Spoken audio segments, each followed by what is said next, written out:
Well, do we have a full moon and a half coming up on March the 7th? And March itself is a really, really interesting month. So join with me in this podcast to look at the astrology, the numerology, and the symbols of the full moon itself, and also to talk a little bit about what's happening around it. But before I dive into that, I am Louise Eddington, the Cosmic Owl of Cosmic Owl Astrology. I'm hoping you'll subscribe to my channel below and check the little bell there to get notified when I upload new content. You just get a little notification in YouTube, and leave me a comment. I'd love to know your thoughts and about what you think about what's coming and what's happening in your lives. I love to meet and chat with you all. So I'm going to start my podcast in my usual way with a card. Now, I'm using a new deck, so I am going to read from the book because it's a very unusual deck, and I'm going to show you the book. This is the Red Seeds Tarot, which is about the Eleusinian mysteries, and it's by Linda Hill. I actually found it on Etsy. One of my followers, actually, as you might even be listening, you might be glad to know that I did get this deck, and I'm really getting to know this deck because I'm going to be using it in my Venus retrograde class this summer exclusively. And I'm also using it with my Venus Enchantment membership community right now, because it's all about Ceres or Demeter and Persephone. And I kind of see Venus as Persephone. And the Eleusinian mysteries really did kind of deal with Persephone's journey into the underworld with Hades. So it's very relevant for Venus. But anyway, the card I pulled for this and they're very unusual cards. They're very different. So I have to read from the book for a while, because even though, they're based on the tarot, they're very unique. They're just amazing.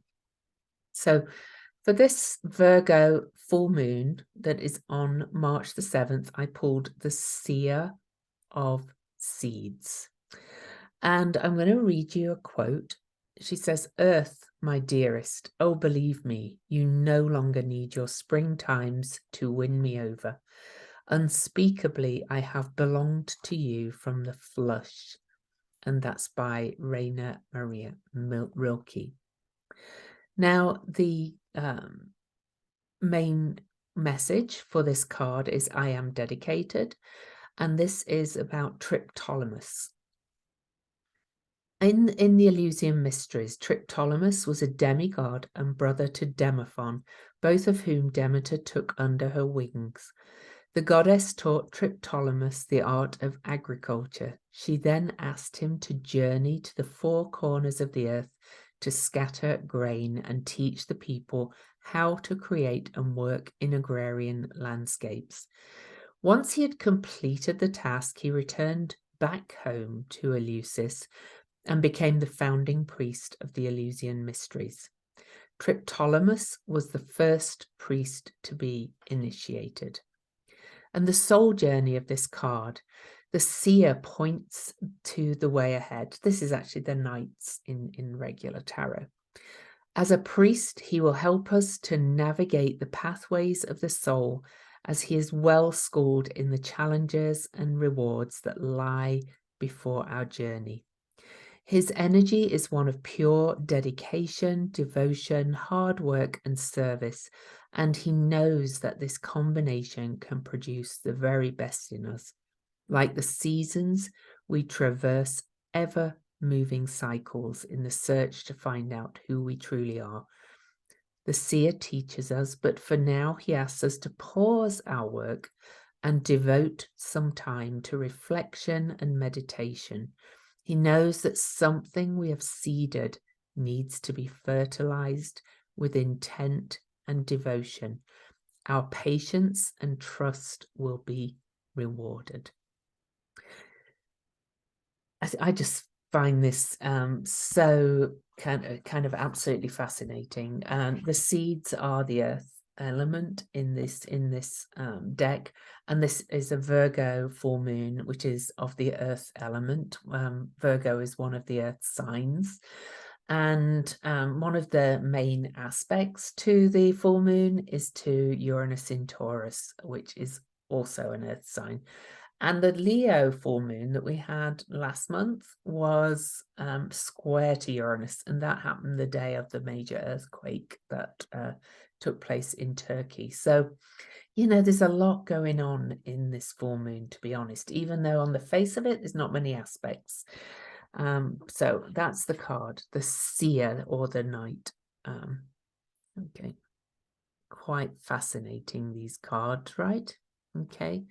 So you're kind of, we had a Pisces new moon, and I did the podcast with Taylor Schuler, and we talked about how that was very tender, right at 1 degree, really planting the seeds in the amniotic fluid of the Pisces energy, and then really kind of gently nurturing seeds. You know how it is if you plant seedlings. I'm laughing because I'm not much of a gardener, but I do know a little bit about it. So. and you know you have to tend them, you have to baby them and nurture them till they really kind of gain the strength. Or the same with a little baby, you know, if you have a human baby, you have to tend it and nurture it until it develops the strength to be out there and crawling and walking on its own, and then you have to kind of still nurture it. So this is kind of the phase we're in right now. And this full moon is the fulfillment of the lunar cycle that began on February the 20th at 1 degree Pisces. So let's have a quick look at the chart, and then we'll look at the numbers, and we'll talk about it all, and then we'll look at the symbols. But before I do, actually, I just want to give a shout out to my sponsors for Sigmatic coffee. I'm not going to take a sip, actually, because it's a bit hot. But for Sigmatic, they tell me that, well, I've been drinking this now for a little while, and I'm absolutely loving Four Sigmatic. Four Sigmatic is a sciencey way of saying really good for you. They've put nutrient-dense ingredients into things that you love having every day. I absolutely adore the coffee, but they also do protein shakes, cacao, elixirs, super powders, and blends. And I've tried them all, and I do find a difference. They kind of make me more alert because they've got reishi, which is a very brain mushroom, and lion's mane, which is actually, I worked in a health food shop at one point, and we sold lion's mane for people that were starting to kind of feel like they might be showing early signs of memory loss and lack of focus. And this coffee is really helping me, to be quite honest, helping my ADHD, helping me focus quite a lot. So I hope you'll give Four Sigmatic a try. There's a link in the show notes, and with my code COSMIC, with the link, you get 30% off. There's a money-back guarantee. If you don't like it, you just give it a try and then say, oh, this isn't for me. But most people I know that have tried Four Sigmatic rave about it. So check it out in the link below and get yourself some something that's good for your brain. Not that I never need that.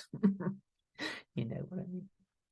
Okay, so this is the chart for the full moon. You can see that it's on March the 7th, which is, so it's a 7-day in a 7-year. Okay, and it's actually a 8 universal day, which is a number of strength and infinity. But we're in a 7-year, and this is on the 7th, and the full moon is at 1 + 6, which is 7. And the full moon is an opposition, so the sun is also at a 7. Now, I'm just going to mention the aspects and a couple of other things we're going to talk about, and then we'll look at the numbers and then come back to the chart. So the moon is at 1640 Virgo, conjunct asteroid Lilith. This is asteroid Lilith. Her symbol looks like a hand, and that's very relevant. I'll talk about her in a minute. Then we also have the sun over here at 16 Pisces, and almost exactly conjunct Nessus, which is one of the centaurs. So I'm going to tell you all about what that means. Well, a little bit. And then the main aspect to this full moon is a trine from the moon to Uranus. And so this is going to add a bit of a shocking, revelatory energy to it. So I'll talk more about what that means. It's not quite as strong as the squares that were to the Leo full moon that brought the earthquake, but I will talk about what it means. Other major things that we've got going on are that you can see there's hardly any retrogrades left. By the time of this full moon, Pallas Athena has stationed direct. She actually stationed direct on February the 16th. Hecate has stationed direct. I can't remember when she did, but we've just got almost everything direct.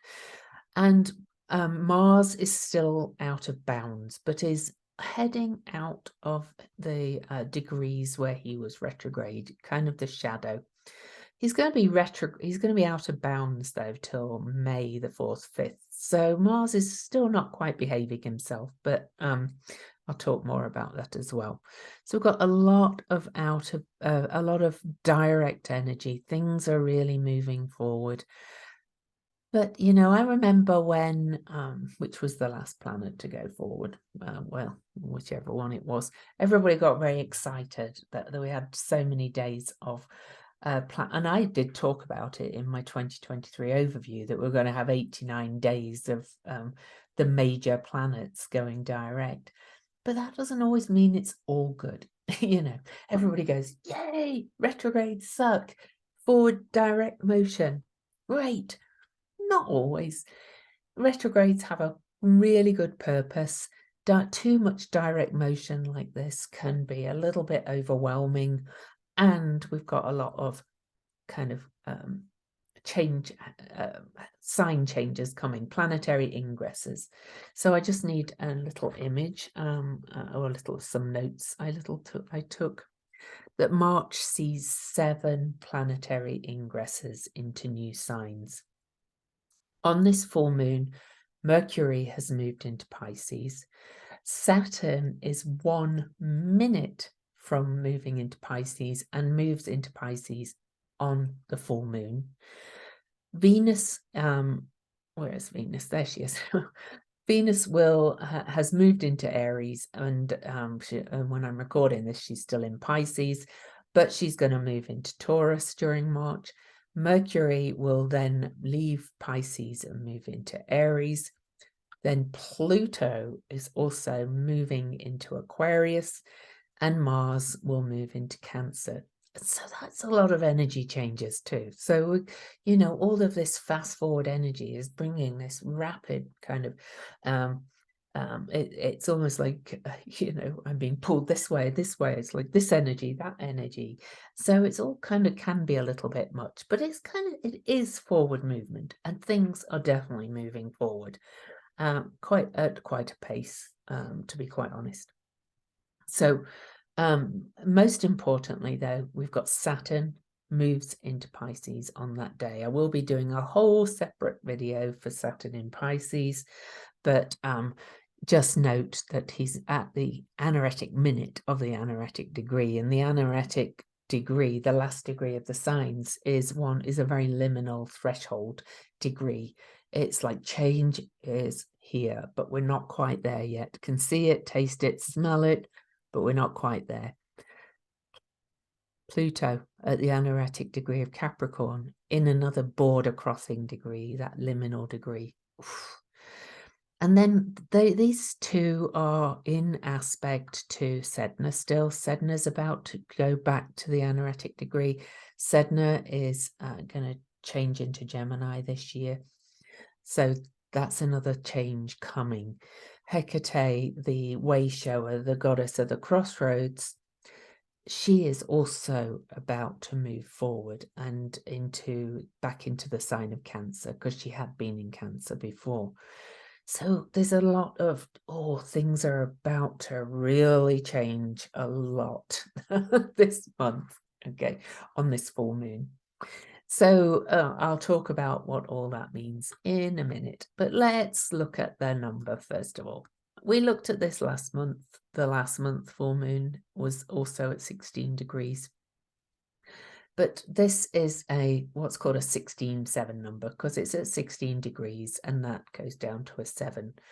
So the 16-7 is a kind of about the rug being pulled out from under you. It's on my favorite numerology website, it's called the Faulty Tower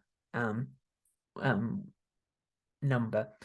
It's the number, but it's also the number of rebuilding and transformation, and it's the non-conformist, but it wants order and truth, but it's like keep building it up, and it's like the rug gets pulled out.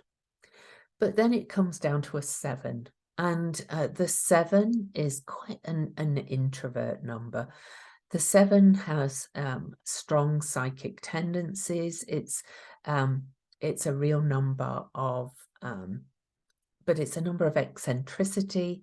It's a thoughtful number. It's quite individualistic. It's a very unusual number, really, in many ways. But the 7 is really to do with the collective consciousness and faith and spirituality. I always feel like the 7 is very Piscean in nature. And here we have the Sun in Pisces and Saturn about to move into Pisces in this 7 year as well.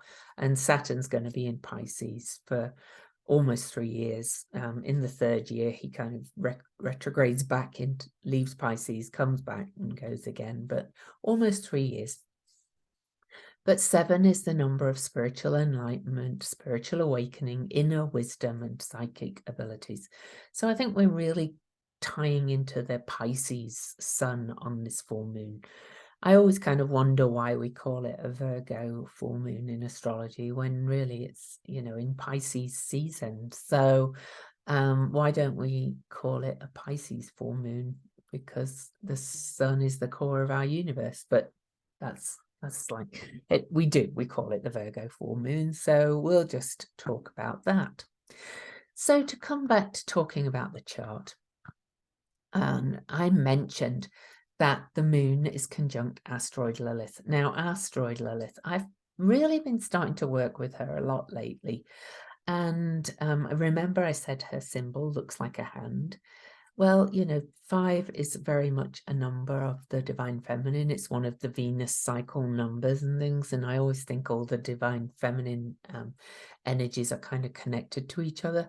That doesn't mean they're only about women, but, But asteroid Lilith, and I'm going to kind of quote Dark Star Astrology a little bit on this. She writes some great articles on these energies, but I call asteroid Lilith the talk to the hand Lilith. I don't think I got that from anybody else. I looked at it and I'm like, she's talk to the hand.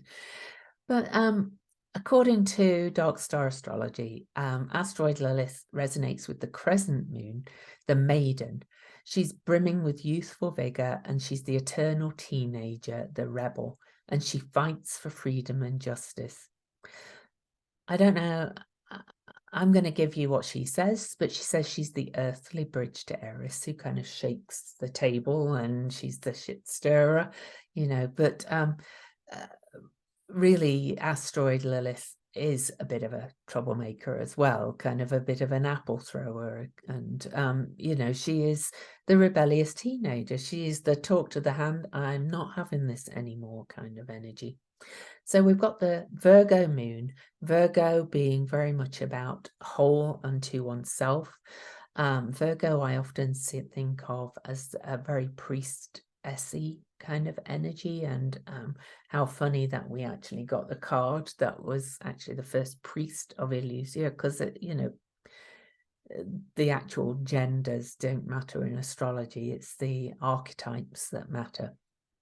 And so here we are in Virgo with the symbol that looks like an M of the Marys, Mary Magdalene, Mother Mary, all the Marys in kind of the biblical tradition.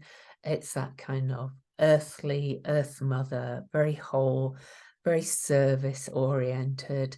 I always get a picture of the washing of the feet and the drying with the hair with this, and not in a dominated way, but just in a very loving, priestessly, I'm going to serve you and care for you kind of way. All right. And then we have the talk to the hand, Lilith. Now, Virgo also is the sign of being one who is whole unto oneself, which is the true meaning of virgin. And asteroid Lilith, I always think was she's the only solid Lilith that's in the chart. You know, she's a rock in the asteroid belt. I always kind of think of her as the very original wife of Adam that was made from the same dirt. Black Moon Lilith is the rejected Lilith, and so on. But asteroid Lilith is the original.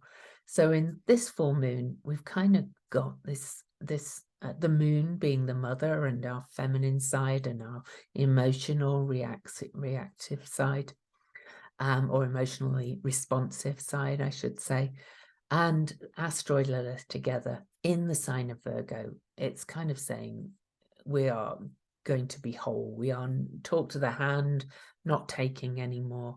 But if you treat me right, I will give to you. Okay, so that's kind of how that one feels.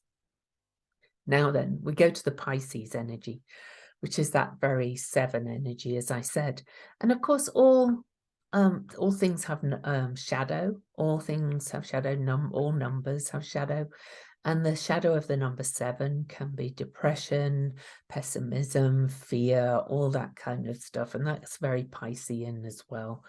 But conjunct the sun, which is our core, our ego with a little e. We have to have an ego. It's our identity, really. It's our heart. And here we have the sun conjunct centaur Nessus. Well, Nessus, Melanie Reinhardt, I interviewed her on this channel. You can find it if you go to the Tea with Louise playlist. You'll find my interview with Melanie Reinhardt. Nessus is the buck stops here, according to Melanie Reinhardt, who's done so much work with asteroids, with centaurs. Nessus was the 3rd centaur to be discovered and seems to address issues that are to do with the abuse of power. Okay.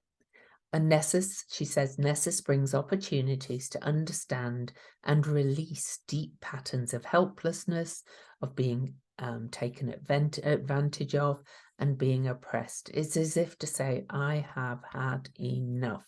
Okay. And she says it's very relevant for people raised in cultures where they're in a minority group. Nessus processes really seem to bring to an end the unfathomable ties that bind us to people, places, and situations. This is kind of the ability to cut cords and to really kind of just break those unhealthy bonds with people that we often have.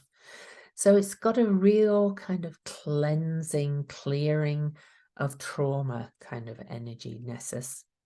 And Nessus is there in Pisces, which always has an energy of both dissolution and surrender and release, but also of that amniotic fluid of birth. And quite often we have to kind of release to give birth. Okay. And the birth process itself, you kind of have to surrender and release to just what your body's doing, So having given birth twice myself, I can tell you that's very true. And my second birth was a water birth, which is very Piscean, and I just decided I was just going to trust my body, and it all went wonderfully. But anyway, so we've got Nessus and we've got Talk to the Hand Lilith. So we've kind of got this real feeling of saying, I've had enough. I've had enough of being oppressed. I've had enough of being abused. I'm not going to take it anymore. If we if we stop all of this, then we can start to treat each other right and serve each other. Now, I said that the main aspect to the full moon was to Uranus in Taurus. Uranus is still at 15 degrees. He was at 15 degrees on the Leo full moon that brought the eclipse, brought the terrible earthquake in Turkey and Syria. And it's what's called a world point. And so this has a bit of a shake-up, an earthquakey vibe to it as well. It's not as strong as the squares that were to the Leo full moon, because that squares are much more tense. This has more ease to it because the moon is trine to Uranus. However, trines and sextiles tend to be taking the easiest path. And sometimes that's kind of what can happen. So there might be some watery events around this one, and kind of with water taking its easiest path to bring the change that's necessary and radical.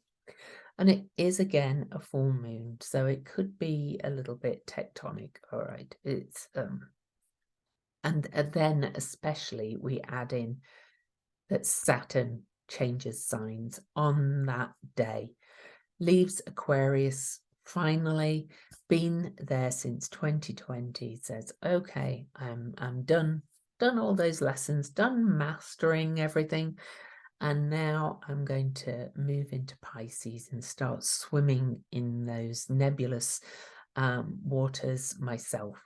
So such change coming, and again on another full moon.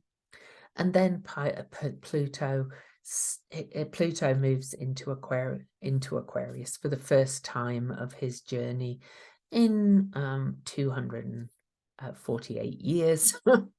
Moves into the sign of Aquarius in March, and he on this full moon this is the last full moon before Pluto moves into Aquarius. Though Pluto's only going to go in for 3 months and then retrograde back into Capricorn for a while.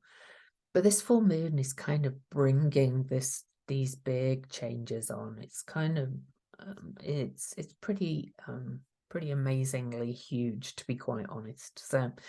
So expect a lot of emotion, especially with the Piscean energy.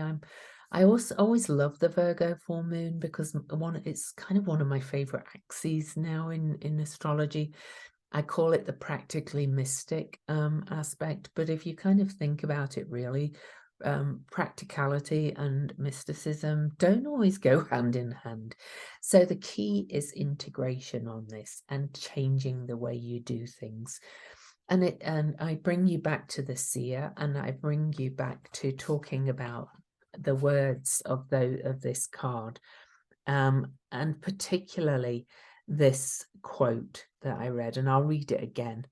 Earth, my dearest, oh, believe me, you no longer need your springtimes to win me over.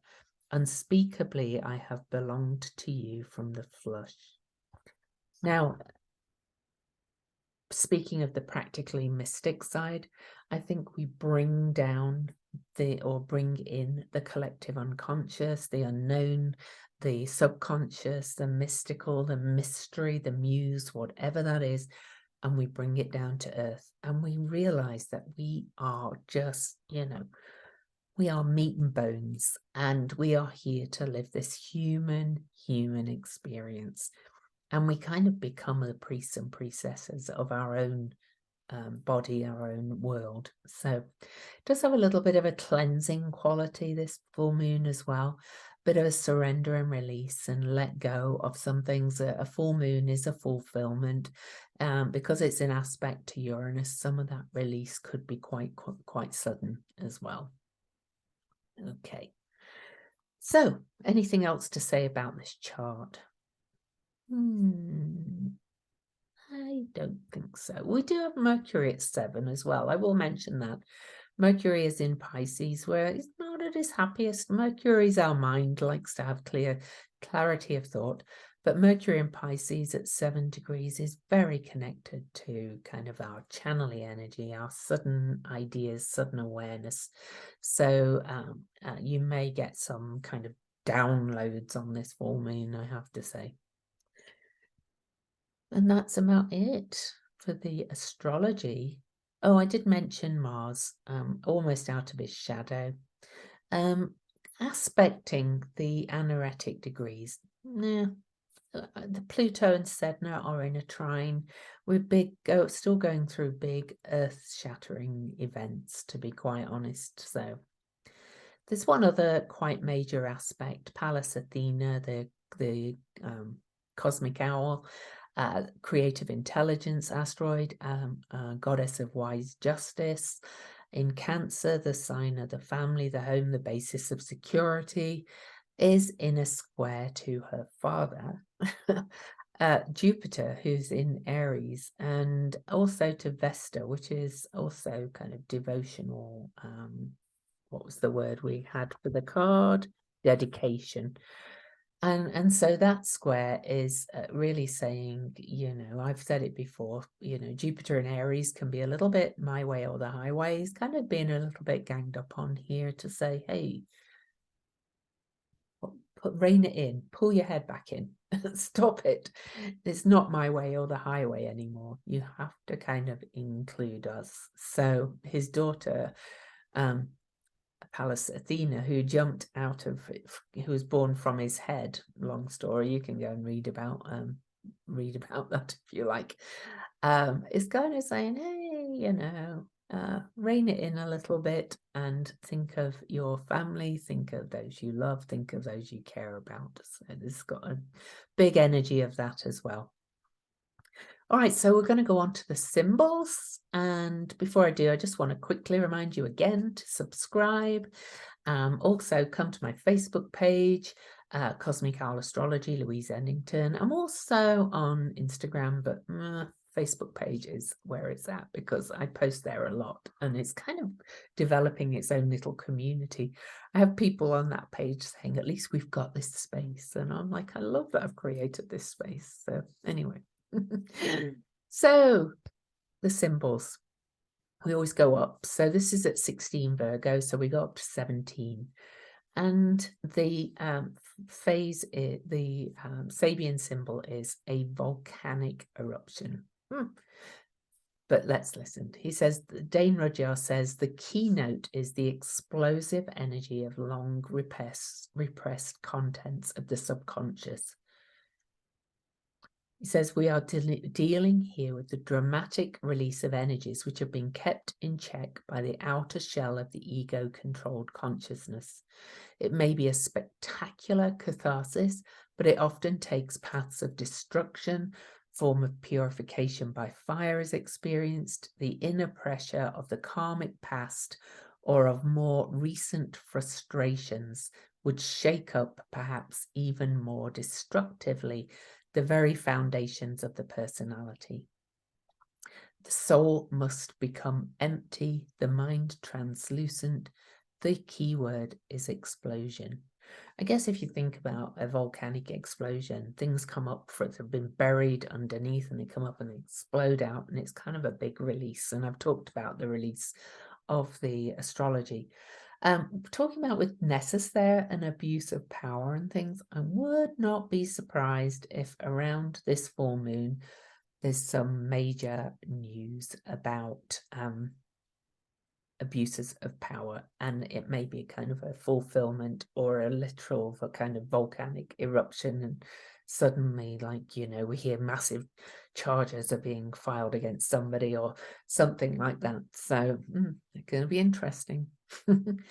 Inside Degrees is where the site where I find, or it's a book that the Chandra symbols came from. So we look to the Chandra symbols now. People often ask me where I get the information about the Chandra symbols. Well, they were channeled by John Sandbach, Sandbach, and you can find them on his website if you Google his name and Chandra symbols. But I use the interpretations done by astrologer Elias Lonsdale. And he published a book about them called Inside Degrees. So you could get the book, but you can also just find them written down on a site called aquaorfire.net. AQUAORFIRE.net. If you Google Chandra symbols, though, you can usually find them. CHANDRA.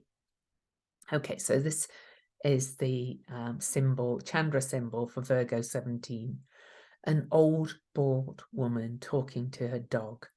Internal dialogue in which self and the world are constantly discovering where they stand with each other, having no pretense or guile, speaking to each one in the way you speak to yourself, in the way you speak to everything. No rituals, no ceremony, no special cases, unvarnished honesty and truth, intent on